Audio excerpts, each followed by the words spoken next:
Welcome to Not Wildcraft. What are we making? Today we are making a fort wall. The Boggarts Trail Art Gallery. So, let's see what I'm showing you there. There we go. We've got some helpers here now. Really documenting it. Doing a bit of dock wildcrafting. So we just filled in the char pit and you're doing a bit of tilling. We're going to put all wild garlic in there.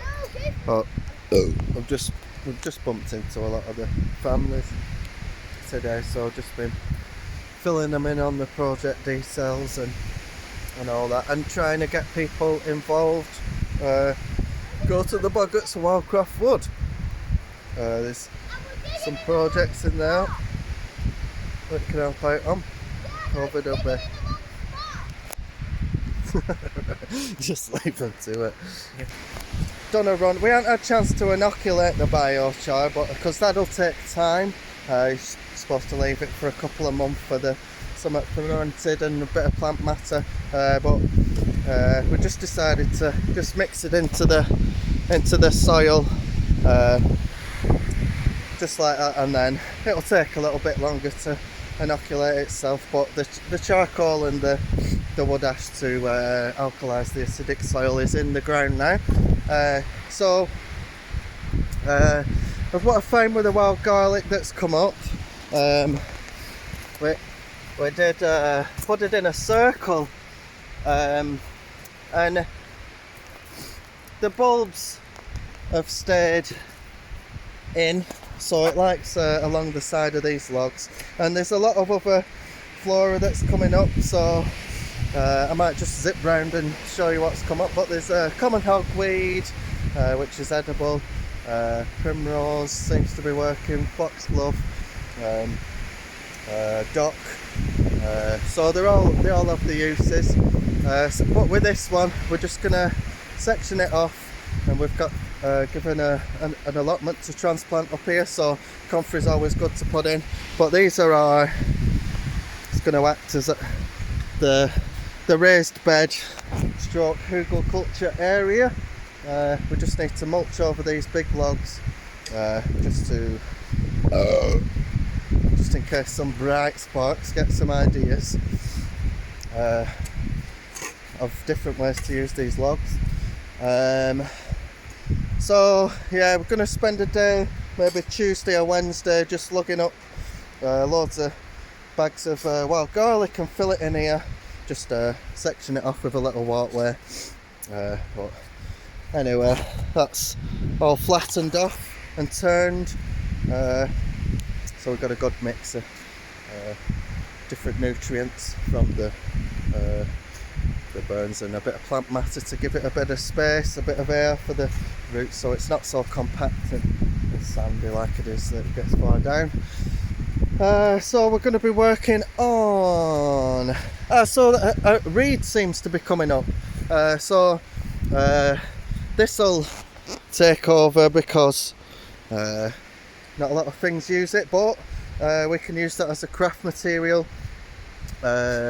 like for making reed dollies and different bits and bobs like that. You can leave them in the trees and maybe leave some instructions of how to do that, and there's like certain games that you can play with reeds as well. So we'll be just tidying up this area and making the little Easter egg section, collecting up some of the purple morex grass. It's a bit wet today, so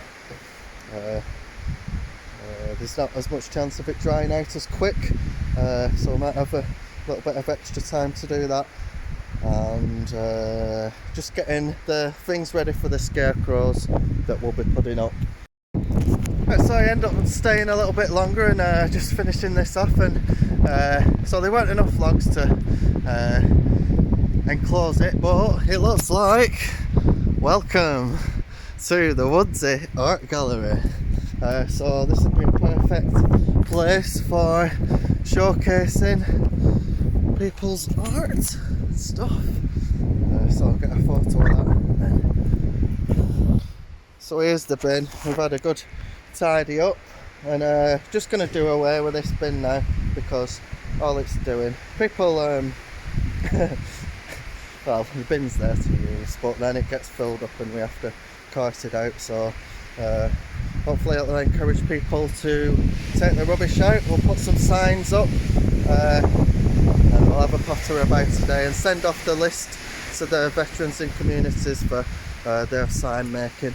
I've just got in contact with a couple of different people this morning, like Daniel, the horror writer, is said something about a dog character, and then there's Wim. She had some mint ideas. She's going to do a little comedy sketch, and there's a factory in the Rosendale Valley makes this web run stuff, but it's a free material that we can use as a barrier to do some experiments on the purple moor hex. We'll do like circles, different test areas, so one is just a barrier blocking out the sunlight to kill it that way over the year, and then try and plant on top of it. Another one with try and find a green manure that outcompetes the purple moor X to improve biodiversity that way. Got access to a little tilling machine basically, so we'll do another circle like that. So over this year we can monitor which method works best for repopulating the purple moor hex, and the purple moor hex is the thing that causes the wildfires in the valley, and we've got 2,300 hectares, number 3 in the country, for common land, and most of the wildfires are caused by that purple moor hex. So our experiments with improving biodiversity will prevent public funds being spent on the wildfires being put out. 15 miles away there was a fire that burnt for 40 days, so imagine how much that cost. So that's what this experimenting with that will be this year. I'm going to interact with the family and just, I'm sure there'll be questions. So I'll see you when we crack on with something else. So just about to go now, but so we've decided to rearrange this to something that looks a bit more like allotment raised bed. So there we go, and we've put the wild garlic in there. Well, Steve did that while we're working on what's turned out to be the art gallery. Well, Do you want to end the video? Yes. Don't forget to like and subscribe. don't forget to like and subscribe. Peace!